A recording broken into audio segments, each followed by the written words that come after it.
আসসালামু আলাইকুম এভরিওয়ান। তো আজকে আপনাদের দেখাতে নিয়ে আসলাম নোয়াখালী বিজ্ঞান ও প্রযুক্তি বিশ্ববিদ্যালয় থেকে।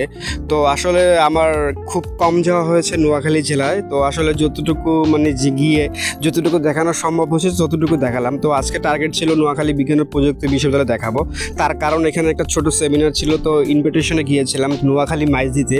তারপরে ভাবলাম যে আসলে আপনাদের এটা দেখাই। তো দেখুন আসলে কতটা সুন্দর। আমার কাছে মনে হয় যে বাংলাদেশে কয়েকটা ইউনিভার্সিটির মধ্যে এই ইউনিভার্সিটি সবচেয়ে সুন্দর, কারণ তার পাশে হচ্ছে গিয়ে লেক ছিল এবং বড় বড় বিল্ডিংগুলো সব কিছু মিলে অসাধারণ। আর এই নোয়াখালীর ভিতরে সবচেয়ে উল্লেখযোগ্য কিন্তু এই জায়গাগুলো কিন্তু আসলে খুব সুন্দর।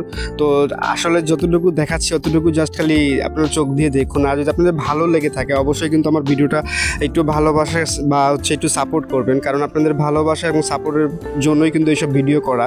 যাই হোক, আসলে খালি জাস্ট দেখুন আর অনুভব করুন। আমার ভিডিওটা আপনাদের কেমন লাগছে কমেন্ট বক্সে জানাবেন। আর যতটুকু বললাম না, ভালোবাসা পাওয়ার প্রাপ্য সে ততটুকুই আমাকে দিবেন। আর নোয়াখালী জেলা কিন্তু বাংলাদেশে একটা রয়্যাল ডিস্ট্রিক্ট বলতে পারেন। আর কিছুদিন যাবৎ খুব এখন বর্তমান ট্রেন্ডিংয়ে চলছে নোয়াখালী বিভাগ চাই, নোয়াখালী বিভাগ চাই। আসলে চাইলে তো আর বিভাগ দেওয়া যায় না, কোনো একটা কারণ বা হচ্ছে কোনো একটা ইস্যু নিয়ে বা সরকার যেটা সিদ্ধান্ত নেবে সেইটাই হবে। তো যাই হোক, আসলে আমরা ওই কথা না বলি, যাই আপনারা খালি চোখ দিয়ে দেখুন আর ভিডিওটা অনুভব করুন, তাহলেই হবে। আর এই নোয়াখালী যারা যারা বিভাগ চান বা যারা নোয়াখালী আছেন তারা অবশ্যই আমাকে একটু সাপোর্ট করবেন আর এই ভিডিওটা লাইক করবেন। Thank you so much.